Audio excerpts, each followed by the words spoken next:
Live from New York City this morning. Good morning, good morning. Inflation coming in hotter than expected, and this equity market heading south. The countdown to the open starts right now. Everything you need to get set for the start of U.S. trading. This is Bloomberg, The Open, with Jonathan Ferro.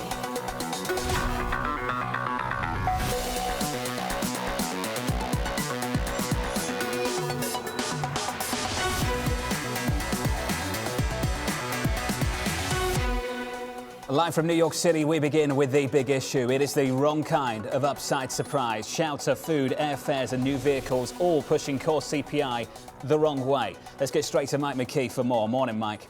Good morning, John. Well, the headline numbers are certainly ugly, or at least more ugly than anticipated, because we were thinking we would get a decline in the year-over-year figures, and we did because of base effects. But on a month-over-month basis, we did not see improvement. You take a look at the numbers. The headline comes in up 0.3%, which is better than the 1.2% in March. But the core, 0.6%, doubles the March rate, and the Fed is going to be concerned about that. Now, when you break it down, it's not as bad as the headline numbers look.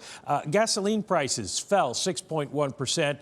That's not going to continue. That's seasonal adjustment factors, but it does suggest that things could get a little bit better because prices are so high already. Apparel prices down 0.8% on the month. Is that because we're starting to see inventories build up and prices don't have to go up? New vehicles help push the numbers up a lot, 1.1%, but that's because the BLS changed its methodology. They count the way they're counting prices is different this month, so it's not a clean series there. And airfares, of course, everybody knows that we're all anxious to get out from COVID and get going out there. Now, the biggest problem that the Fed has had, or at least that the CPI numbers have, is in housing. This is rent prices, and you can see on the right-hand side how they have just soared in recent months. Now, the issue there is we are now seeing, because the Fed has raised rates, mortgage rates, starting to kill off demand for housing. We've seen the declines in applications for mortgages. We've seen declines in new home sales, and builders are cutting back, and their outlook is getting worse. So maybe this is the peak for home prices if we see homes fall off. And houses and cars are the two things the Fed can really affect quickly by raising rates. Mike McKee breaking down the number. Mike, thank you. Off the back of this, hotter than expected, the wrong kind of upside surprise. Your bond market looks like this. Your two-year lower yields higher by 12 basis points to 273. Worth remembering, we were at 285 just last Wednesday.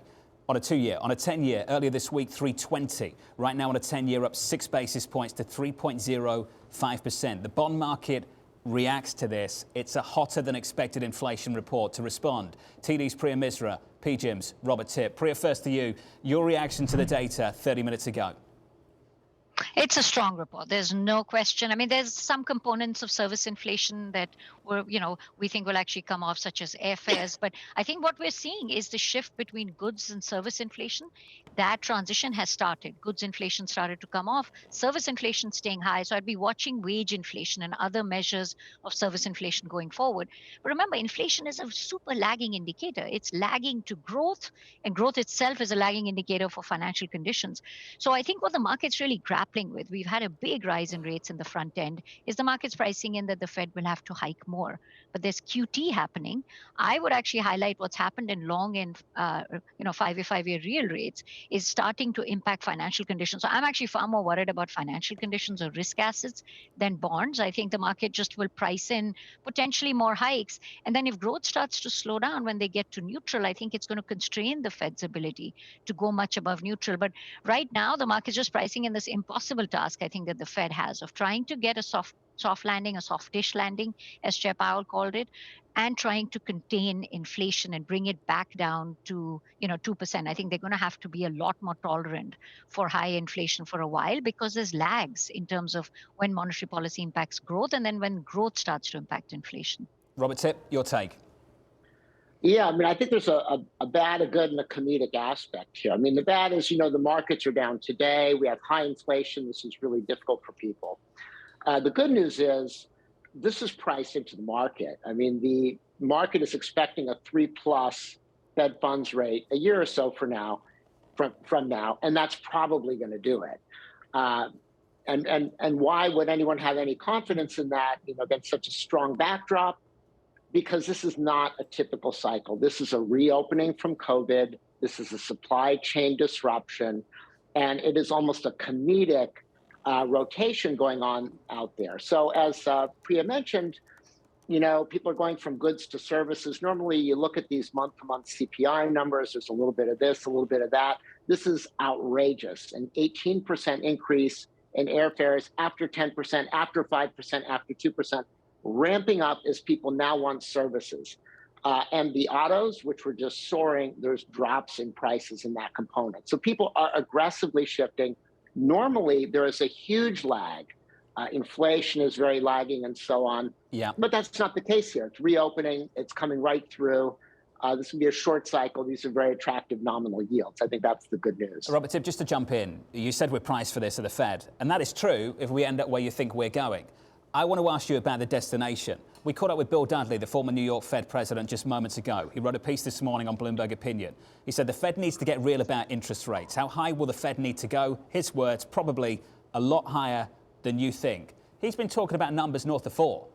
What gives you the encouragement that that is where we peak? Somewhere at 2.5, 3, something in and around those kind of levels? Right. I think a 3% Fed funds rate ought to do it.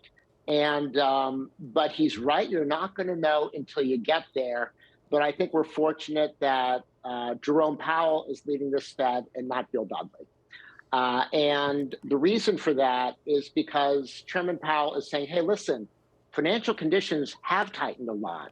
We've moved 0.75%. The market is priced for 3. Mortgage rates are up 200 basis points. We're not going to presuppose that we need to go to 4, 5, 6%. Let's see the effect of 3, 4, 5 on mortgage rates with the 3% Fed funds rate priced in. That may do it, right? So he's kind of what we've changed towards is kind of the Zen version of central bankers. You got to stay where you are, look at the data, not get ahead of it, and then that is how you achieve a soft landing. And they achieved the soft landing in 2018, 2019. Yeah. It was rough for the markets, but I think that's how you do it. So Bill Dudley may be right in the end, but as of right now, we've had a big tightening, and that may be enough to do it. Priya, at the epicenter of your call, you've got doubts as to whether we can even get to 2.5 to 3. You doubt the resiliency of this economy. So my question to you would be just how tight, how narrow is this runway now for a soft landing for this Fed?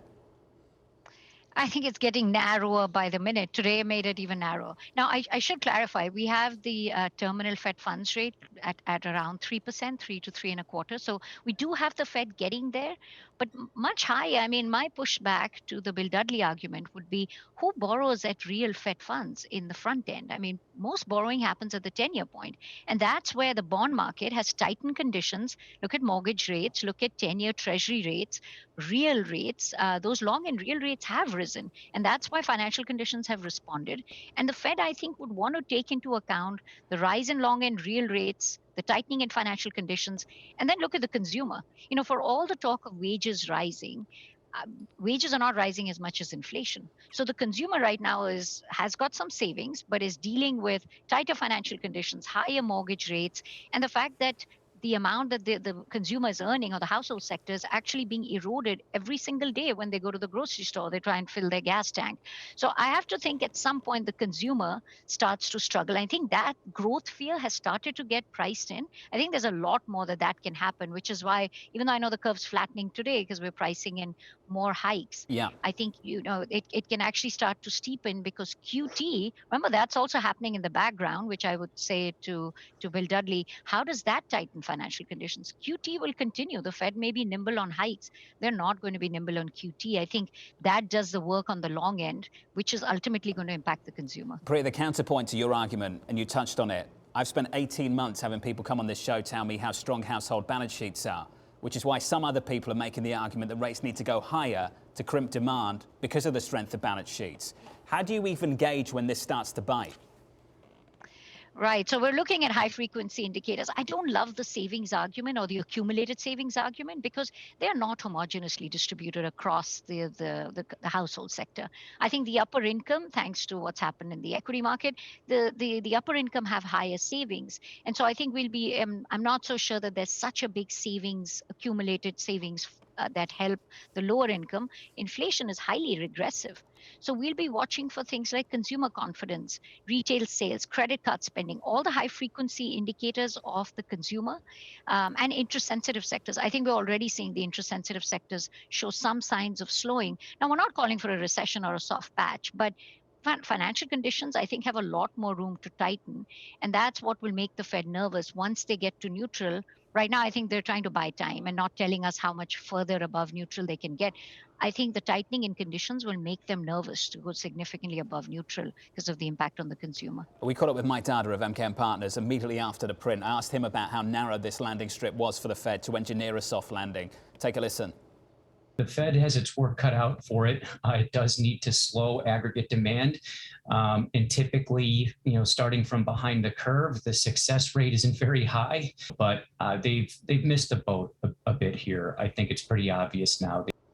They missed the boat a bit here. I think it's pretty obvious now. Robert Tipp, I know you take a more constructive view of this, but to Mike's point, he's talking about the starting point. They missed the boat. Can you speak to that? Yeah, I mean, they have started late. They could have stopped their purchases a lot earlier.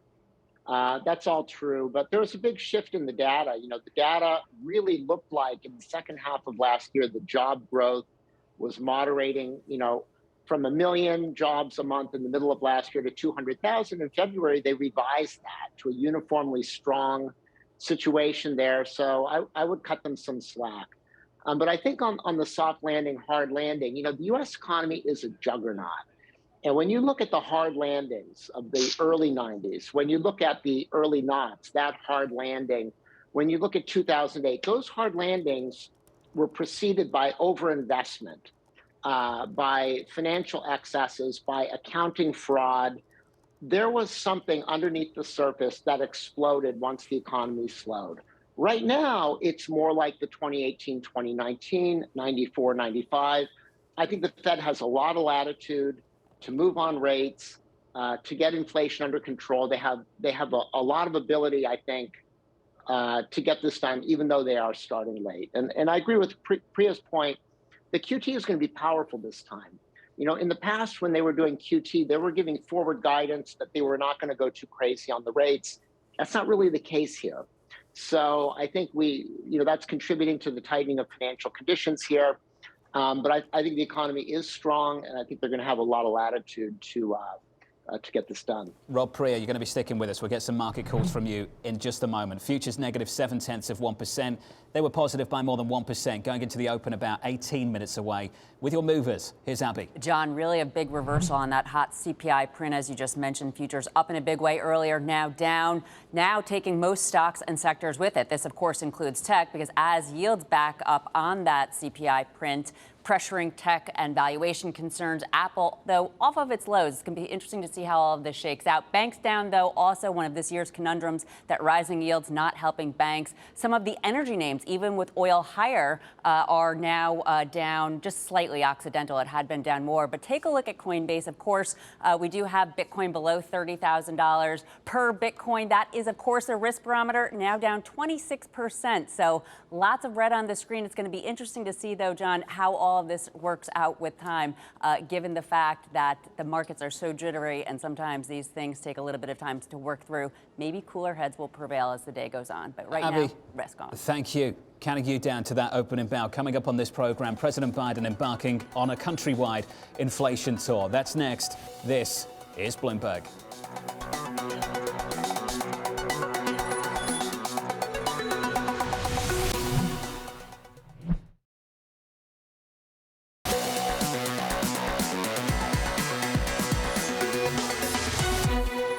Some of the roots of the inflation are outside of our control, to state the obvious. But there are things we can do and we can address and we need to do. That starts with the Federal Reserve, which plays a primary role in fighting inflation in our country. I put forward highly qualified nominees to lead that institution. and I strongly urge the Senate to confirm them without delay. President Biden embarking on some kind of inflation tour yesterday and again today. The administration condemning the GOP's plans and placing the blame on Putin for higher prices. The White House writing in a statement the following: the president will deliver remarks on Putin's price hike and his administration's actions to support farmers and food processors, lower their costs and lower prices for families. Joining us now is Anne-Marie down in D.C. Morning, AMH. Good morning, John. So as you say, the president on somewhat of an inflation tour. He started off his speech yesterday saying he's giving an inflation speech and it likely won't be his last one. Today, he's really going to talk about the grocery bills and what the administration can potentially do to have farmers produce more here in America.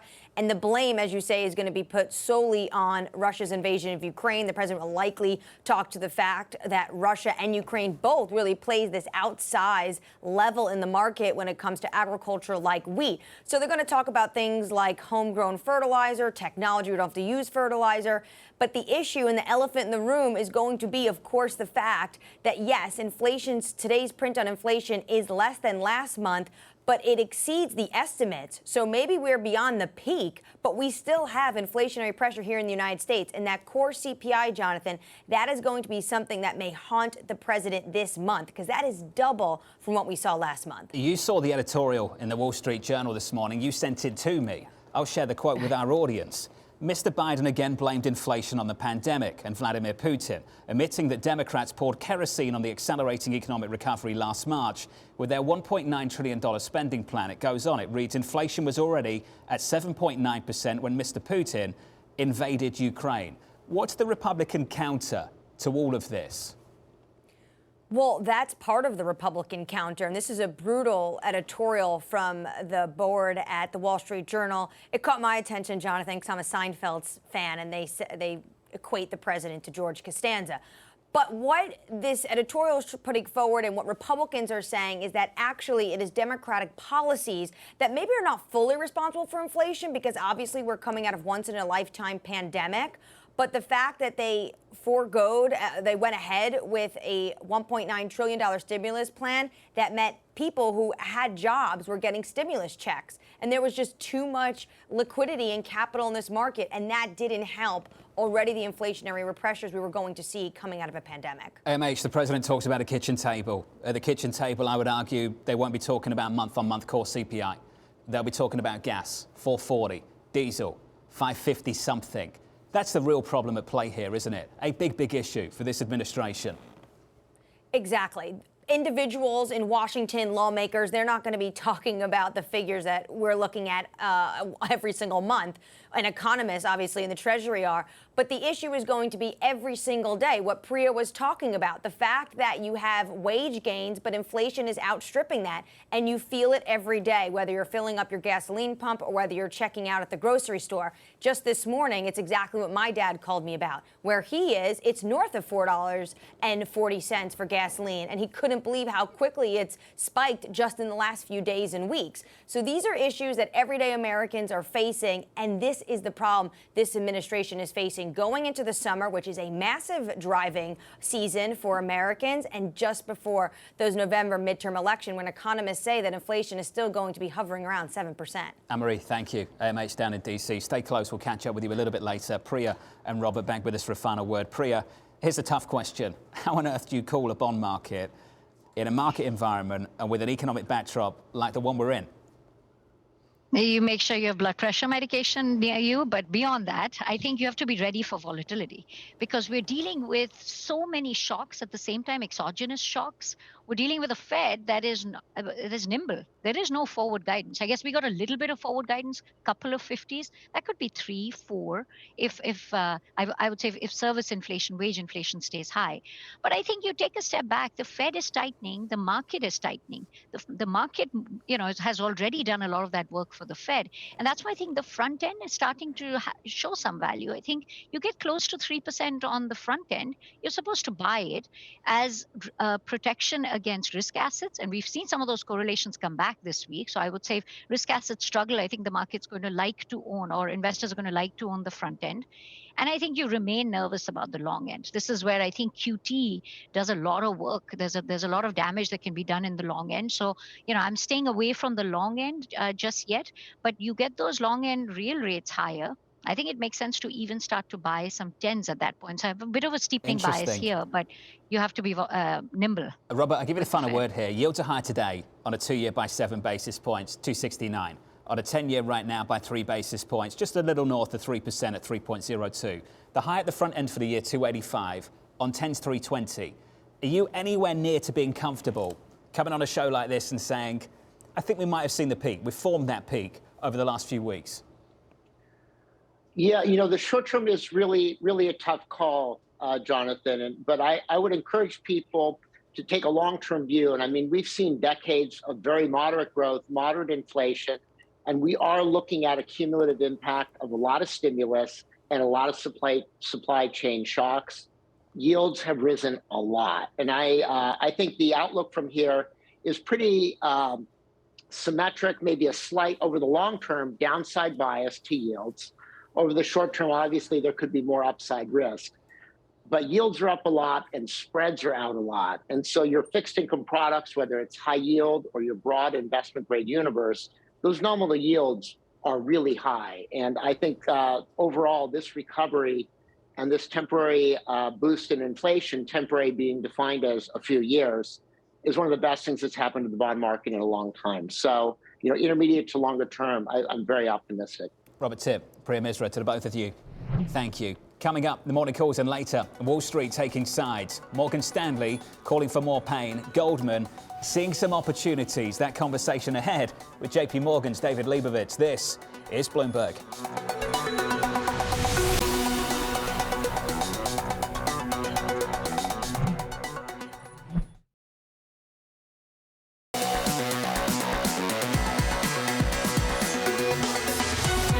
It has been brutal, but at least it's not boring. At least there's that. 5 minutes out from the opening bell, we recover a little bit. We're down 1/3% on the S&P, down 0.8% on the Nasdaq. That's the price action. Here are your morning calls. First up, Barclays downgrading Corning to equal weight, seeing limited upside due to concerns about consumer end markets. JPMorgan upgrading Planet Fitness to overweight, pointing to improving user trends and lower labour costs. JMP Securities upgrading Peloton to outperform, highlighting a favourable risk reward following the stock's recent sell-off. We're positive there, about 2.9%. Coming up, the buy the dip debate heating up. It's Goldman versus Morgan Stanley. We'll find out where JPMorgan stands next with global market strategist David Lebovitz from New York. This is Bloomberg.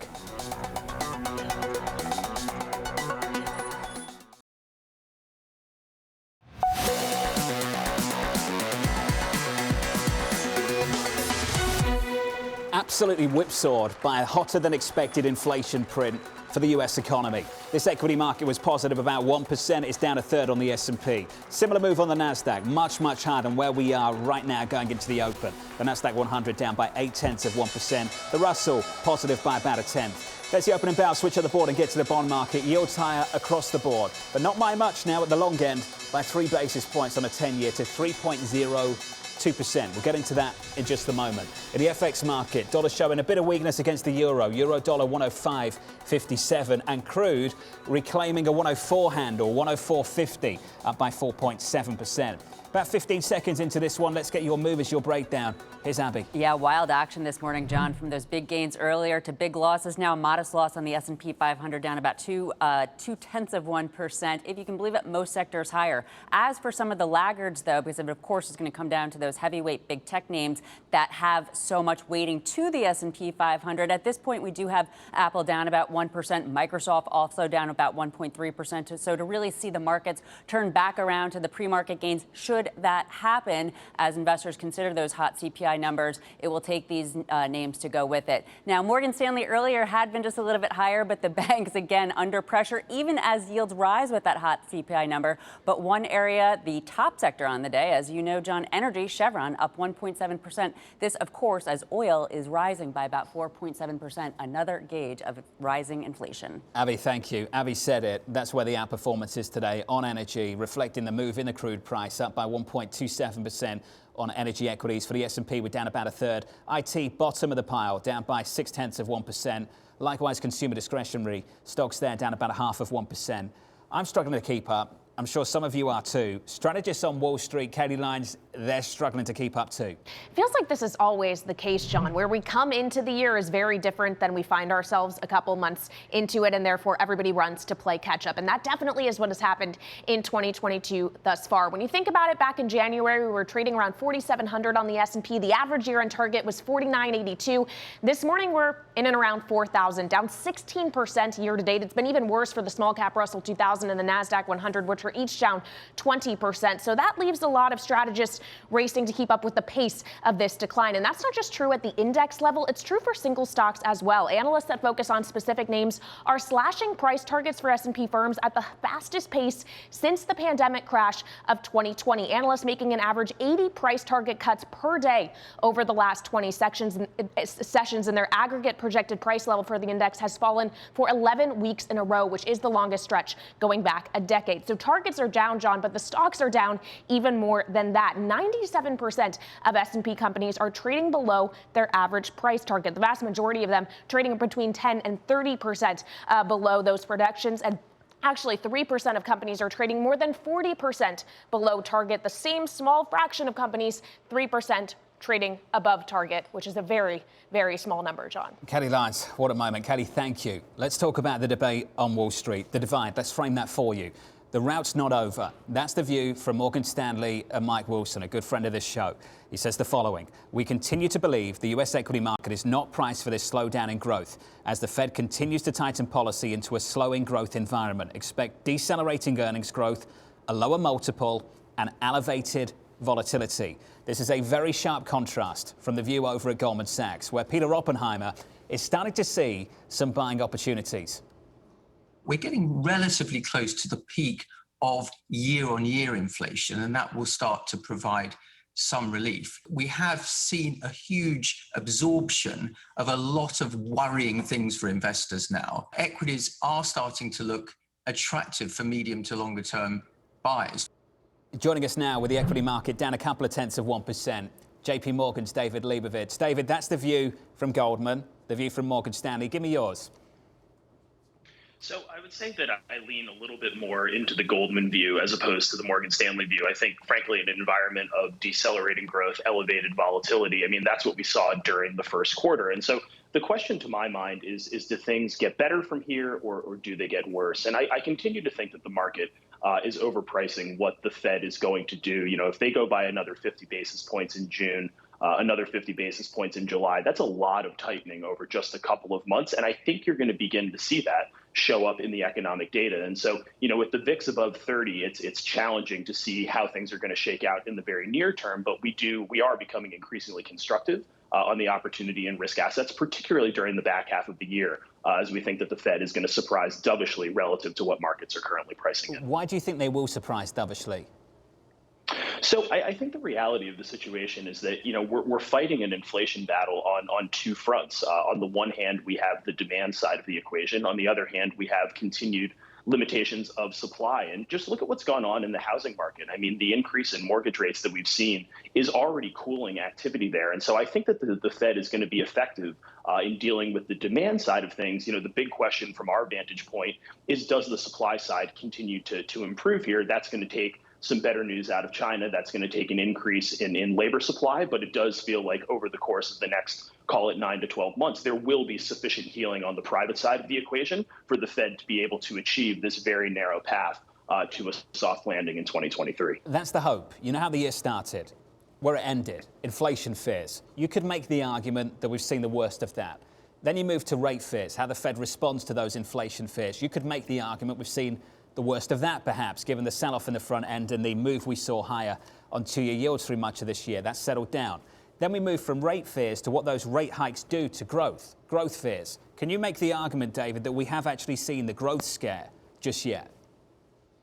So, you know, I do think that we've seen the beginnings of a growth scare. Obviously, what happened with growth during the first quarter was very technical, with inventories and trade both dragging on the pace of economic activity. You know, I do think that growth is going to continue to slow here relative to what people were expecting at the start of the year. A lot of people were calling for 3 to 4% growth in 2022. We think that 2 to 3% growth is probably a more reasonable expectation. But importantly, from our vantage point, the consumer in the United States continues to look very healthy. We can see that in the Chase data, which we monitor on basically a daily basis. And so I do think that when we look at final domestic demand, it's painting a very different picture than what markets are pricing in. And again, that drives our conviction on growth during the remainder of 2022. How does it shape selectively where you want to take risks? Given the move low we've seen, the S&P down about 17% year to date, the NASDAQ down 26%.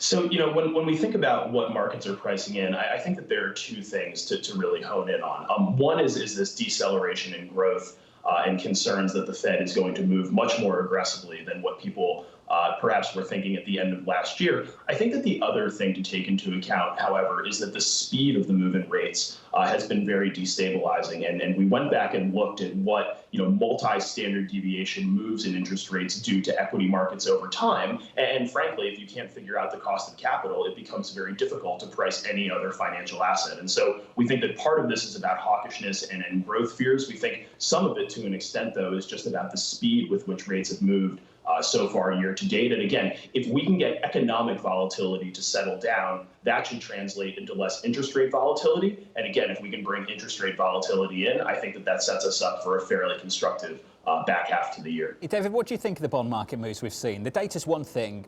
How the market responds to the data is interesting. Your two-year yield's up, but it's up 7 basis points. Not a massive move considering what we've seen recently. 267, 268. It's off the highs of the year. Your 10-year's only up 2 or 3 basis points, 3.02%. Higher the year was earlier this week, 320. What are your thoughts on how we're responding to this information in the bond market? What does that tell you?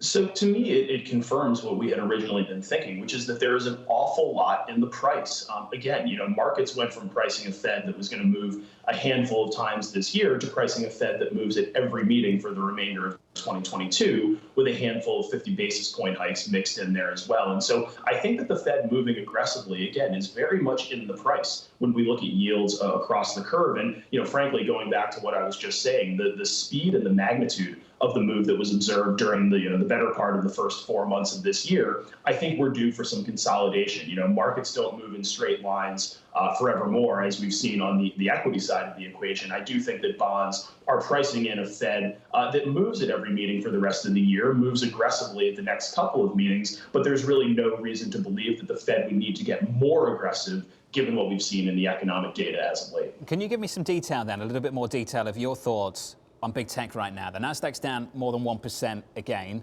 The likes of Microsoft on the year is down 21%. Are you thinking about some of these big names in big tech, given everything you've just told me? We are. Here's the way that I think about big tech is we get back to a place where that is the trade that investors are in love with, one way or the other. We either have a Fed which successfully slows growth and doesn't cause a recession, but then we're just back in an environment where growth is scarce and people are willing to pay up for all-weather earnings, or the Fed crashes the plane, in which case we're in an environment where growth is also scarce, and those names become attractive once again. And so within tech, within growth, we are being more discerning and really locked in on those names that look set to continue generating solid profits here going forward. We wouldn't be playing in the highly speculative names that are pricing, some sort of multiple of sales. But you showed on the board earlier today, the NASDAQ is down 25% so far this year. I saw a chart yesterday, 50% of the stocks in the NASDAQ are down 50% so far year to date. Again, there are some opportunities being created. And this is the same economy that we had prior to the pandemic. This is a 2% economy, and a 2% economy is going to lead investors to pay up for names that are able to generate earnings growth, again, on pretty much an all-weather basis. Is it a 2% economy with 2% inflation? Or 4% inflation, 5% CPI. Have you got thoughts on that, what we actually stabilise at, David? For me, the 8:30 story wasn't about the peak in headline year-over-year CPI. It's about what we're still seeing in core, where people think ultimately will stabilise, and that's shifting higher, not lower.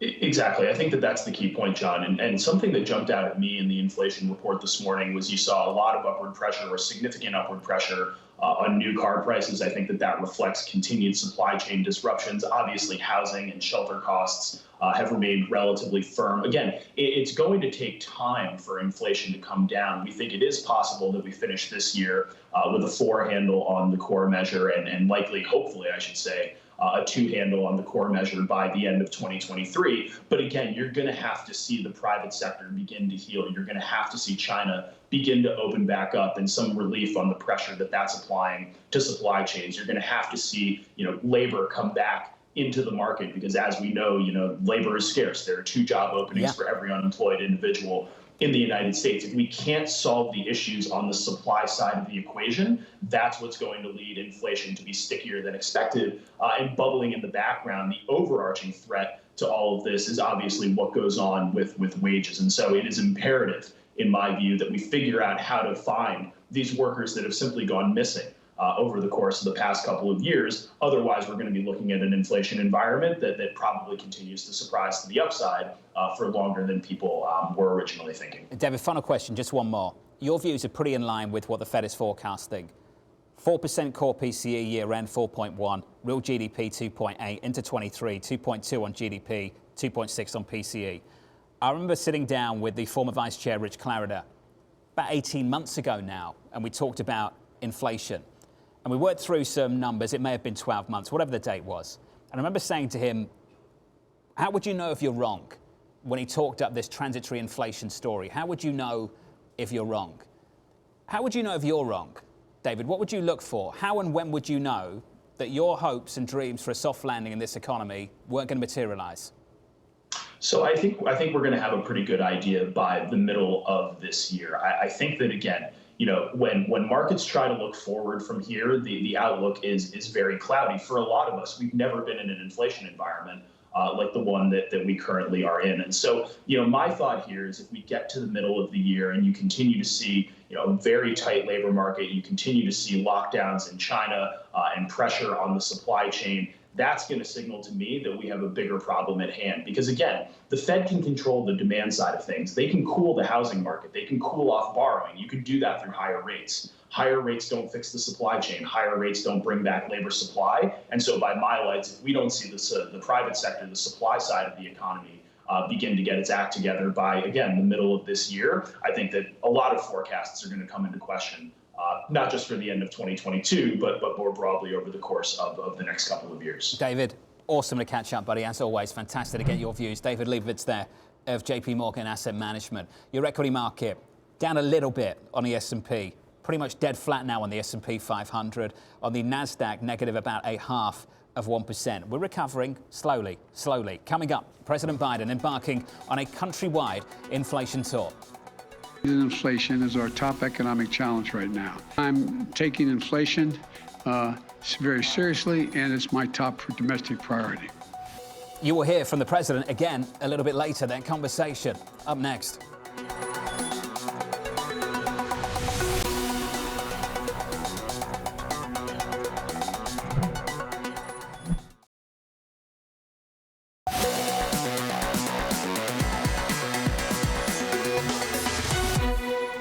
People still are confident the Federal Reserve is going to do its job. But if you keep under promising, what you're going to, what's required, then I think there is a risk to the Fed's credibility down the road. Inflation, unfortunately for many in America, is alive and well. A hot read on core inflation, putting the Federal Reserve in focus and raising the pressure on President Biden. Bloomberg's Mike McKee back with us for more. Hey, Mike. Hey, John. Well, a lot of people are criticizing the Fed these days, and you've certainly had them on the show today. Here's what Fed officials are saying behind the scenes. First of all, their policies are working. You take a look at home sales. Mortgage rates have gone way up. Home sales are starting to fall, and refi has fallen off a cliff. All of those things will eventually ease pressure. Right now, we're still seeing house prices add a lot to core inflation, but that should start to end as the year goes on.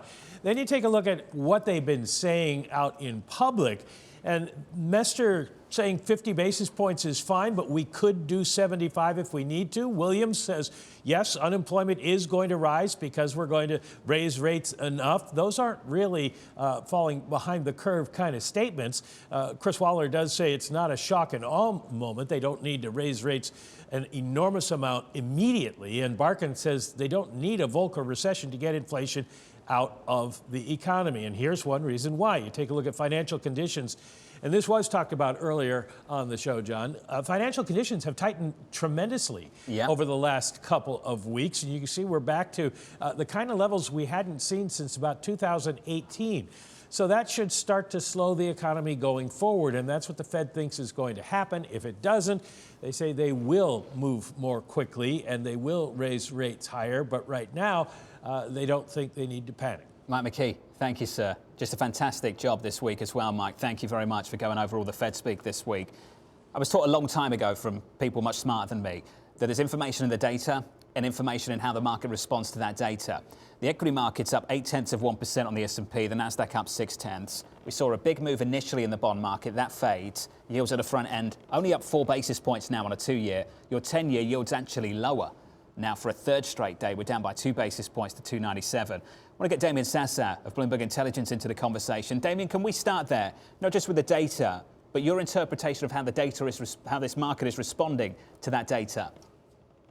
Well, I guess we have to focus on the China inflation data, right? Because one would think that with CPI running higher than expected and factory gate prices running hotter than expected, that would sort of shred the PBOC's case for further easing. But that's not the case. I mean, most of the inflation uptick in China is due to the lockdown, and it's due to declining demand. I mean, basically, core CPI in China has fallen to a 10-month low, Jonathan. And even though factory gate prices did rise 8% year over year, they're decelerating on a sequential month-over-month basis. And remember, rate cycles are synchronous with realized inflation. And so for me, what this points to, and it gives fuel for the PBOC's case to perhaps reduce the medium-term lending facility by maybe 5 or 10 basis points at the end of this week to re-stimulate the economy because it's hurting so very badly. Damon, we used to talk about how China and the Chinese economy would export certain dynamics to the rest of the world. Do you get the feeling that is true to a lesser extent, to a greater extent, to the same extent? What's your read on that? Yeah, that's a very interesting point. I don't believe that China is exporting deflation or inflation to the rest of the world at this point. It's very idiosyncratic, and it's very specific just to the Chinese market. I mean, just this morning, Jonathan, we saw Malaysia, unexpected rate hike, 25 basis points, one of the few economies globally that had not moved on interest rates. Last week, we saw India hike unexpectedly by 40 basis points. So now, finally, these inflationary pressures are spilling over into the Asian region, finally. And what's amazing is that China just stands out amongst the rest of the world as the one economy where inflation's kind of coming in a bit, giving some fuel for additional stimulus. So you're absolutely right. Look, I mean, this is kind of a unique situation. I mean, just look at U.S.-China one-year swap spreads. They've turned negative. The last time we saw this was in 2019, Jonathan. It happened very, very briefly. Before that, you'd have to look pre-global financial crisis to see, U.S. one-year swap spreads, swap rates above that of China. And that's an unprecedented era. I mean, China's in a very different place today than it was prior to 2008. And so it's very difficult to kind of read into the data in terms of the contagion and the spillover abroad. One thing that China has engineered this year, or helped to engineer, is that move in the dollar. Contributed to it in a bigger way. Dollar strength. Is that good for the Fed, bad for the Fed? Is that a helping hand, Damien, from your perspective?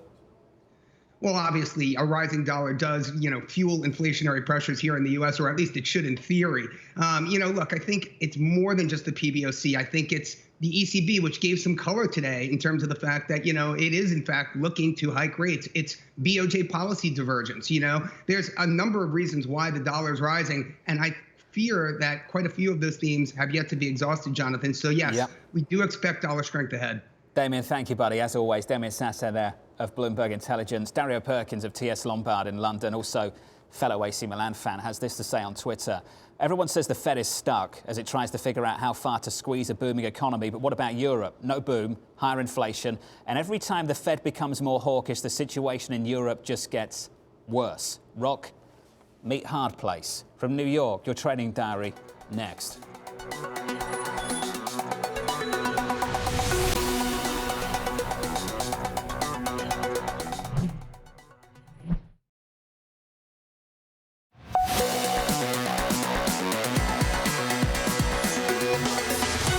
Equities actually firmer on the session by 0.75%. Surprisingly, on the Nasdaq now firmer too, up 1/3 of 1%. Does that tell you more about where we've been, or where we're going. That's the price action. Here's your trading diary. Light on the Fed speak. You'll hear from Bostic again today, then the president again as well. Another round of jobless claims coming up on Thursday, plus more Fed speak from Kashkari and Mester on Friday. And finally, rounding out the week with the University of Michigan Consumer Sentiment Survey. What a busy one. Deep breath from New York City. Thank you for choosing Bloomberg TV. This was the countdown to the open. This is Bloomberg.